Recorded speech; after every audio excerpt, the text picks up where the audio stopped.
বর্তমানে আমরা আশেপাশে তাকালে দেখতে পাই মানুষের কিন্তু জায়গা কমছে। আর জায়গা কমার জন্য কিন্তু মানুষ ছাদ বাগানে বা ঘরের মধ্যে ঘর সাজানোর জন্য বেছে নিচ্ছেন বিভিন্ন ধরনের ইনডোর প্ল্যান্ট।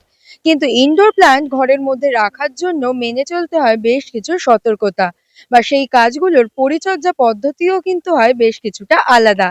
আর সেই সম্পর্কিত বিস্তারিত তথ্য নিয়ে আপনাদের সঙ্গে আমি দেবস্মিতা। কৃষি বার্তায় আপনাদের সকলকে জানাই স্বাগত। আজ আমরা সরাসরি চলে এসেছি বিধানচন্দ্র কৃষি বিশ্ববিদ্যালয়, এবং এখন আমাদের সঙ্গে রয়েছেন department of floriculture and landscape architecture বিভাগের অধ্যাপক ডক্টর তাপস কুমার চৌধুরী স্যার। আমরা স্যারের মুখ থেকেই এই ইনডোর প্ল্যান্ট সম্পর্কিত বেশ কিছু গুরুত্বপূর্ণ তথ্য শুনে নেব। নমস্কার স্যার। যেটা জানতে চাইবো, বর্তমানে তো ইনডোর প্ল্যান্টের চাহিদা বাড়ছে, তো ঘরের ভেতর রাখার জন্য কি কি গাছগুলো বেছে নেওয়া উচিত?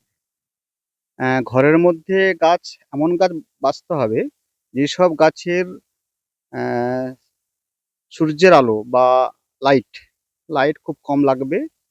পার্সেল শেড বা শেড এরকম ধরনের যেসব গাছ হয়, টেম্পারেচার একটু কম লাগবে, তাপমাত্রা কম লাগবে এবং কম জল লাগবে এবং কম মেনটেন্যান্সে যেসব গাছ হবে সেরকম ধরনের গাছকে আমরা সাধারণত ঘরের মধ্যে রাখাটা ভালো। এর মধ্যে সবচেয়ে হচ্ছে ভালো অ্যাগ্লোনিমা আছে, ডাইফেনবাচিয়া আছে, ফিলোডেন্ডন আছে, তারপর রিও বাইকালার আছে, ড্রাসিনার বিভিন্ন রকম জাত আছে। ইভিন আমরা স্নেক প্ল্যান্ট এটাকে বলি আমরা, সেন্সিভেরা, এর বিভিন্ন রকমের জাত আছে। এর অনেকগুলো প্রায় ৮-১০টা জাত আমাদের এখানে হয়, সেগুলো রাখা যেতে পারে। উপি উপকরণ গ্রাস আছে, ফার্কেরিয়াও রাখা যেতে পারে, সাইকাসও রাখা যেতে পারে। এছাড়াও আছে আরো অনেক ধরনের গাছ, যেমন হচ্ছে অ্যাসপারাগাস আছে, তারপরে প্যান্ডেনাস আছে, ক্যালাঙ্কো আছে, অ্যাসপিরিস্ট্রা আছে। এই ধরনের গাছগুলোকে আমরা ঘরের মধ্যে রাখতে পারি। আচ্ছা, এই এই গাছগুলোর জন্য বিশেষ কি কি পরিচর্যা নেওয়া দরকার? প্রথম হচ্ছে কথা, এগুলো হচ্ছে মাটির টবে বা প্লাস্টিক টবে চাষ করে রাখা যেতে পারে।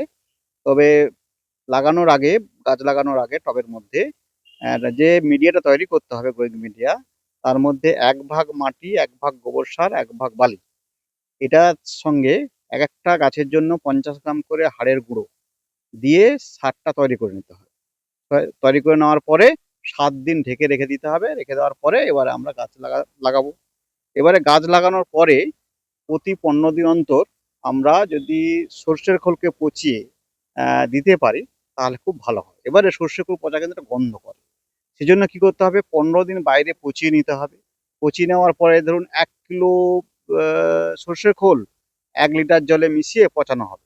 পচানোর পর তার সঙ্গে তার ১০ গুণ জল দিতে হবে। ১০ লিটার জলে ওইটাকে মিশিয়ে ধরুন ১ কাপ করে জল প্রতিটি গাছের গোড়ায় ১৫ দিন অন্তর যদি আমরা দিই তাহলে কিন্তু গাছ খুব ভালো থাকবে।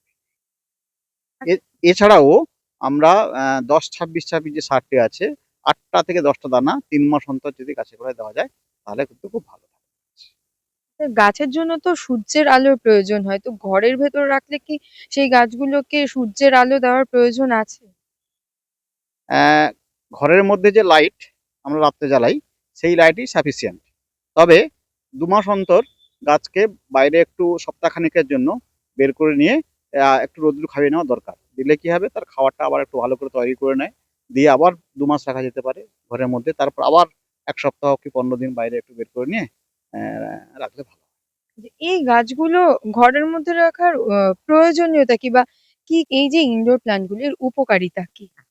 উপকারিতা হচ্ছে প্রথমত হচ্ছে, যেহেতু ঘরের মধ্যে থাকছে এরা, তো ঘরের মধ্যে কার্বন ডাইঅক্সাইড লেভেল এরা কমিয়ে দেয়, অক্সিজেন লেভেল বাড়ায়।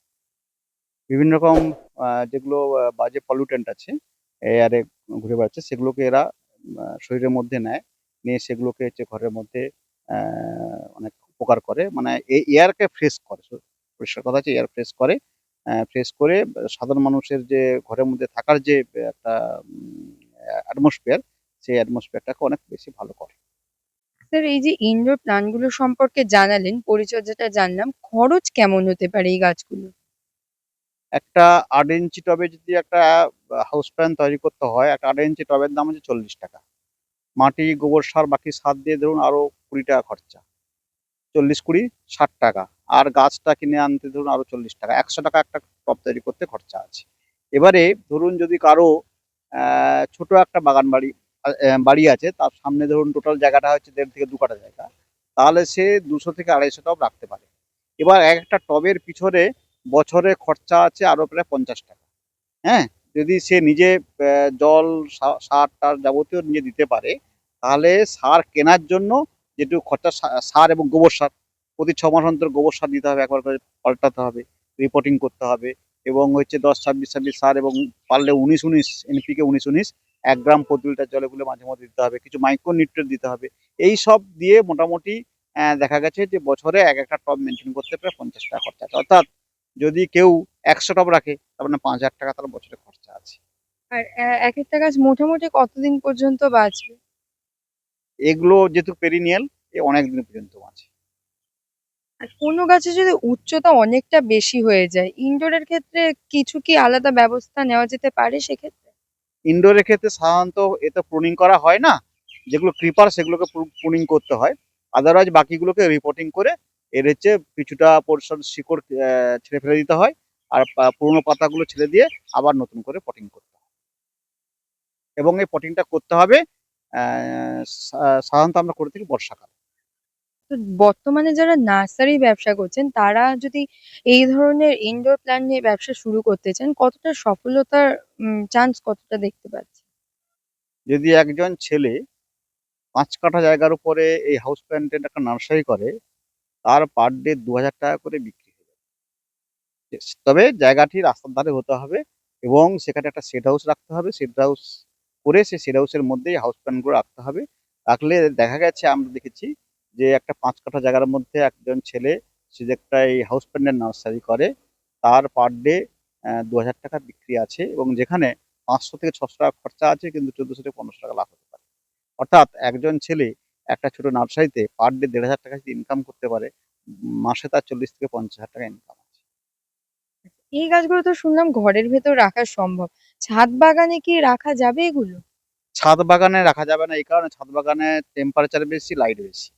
সেজন্য ছাদ বাগানের জন্য যদি বাগান করতে হয়, তাহলে টবে করতে পারেন।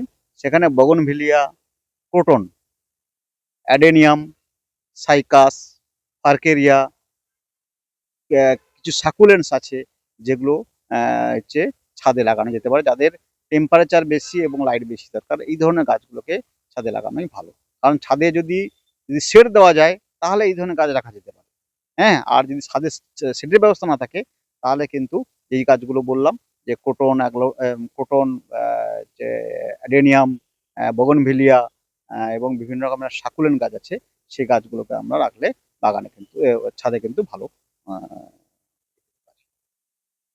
আমরা শুনে নিলাম ছাদ বাগান এবং ইনডোরে রাখার জন্য কিন্তু গাছ সম্পূর্ণ আলাদা, এবং বর্তমানে যেভাবে মানুষের জায়গা কমছে সেই জায়গায় দাঁড়িয়ে ঘর সাজানোর প্রবণতা বাড়ার দিক থেকেও দেখতে গেলে দেখা যাবে যে মানুষ কিন্তু ইনডোর প্ল্যান্টগুলিকে বেছে নিচ্ছেন।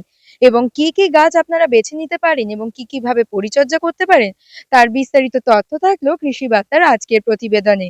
এরকম আরো নতুন নতুন তথ্য জানতে অবশ্যই ইউটিউবে আমাদের কৃষি বার্তা চ্যানেলটিকে সাবস্ক্রাইব করে বেল আইকনটি প্রেস করে রাখুন, এবং ফেসবুকে কৃষি বার্তা পেজটিকে ফলো করে রাখুন, যাতে সবার প্রথমে নোটিফিকেশনটি আপনার কাছেই পৌঁছে যায়।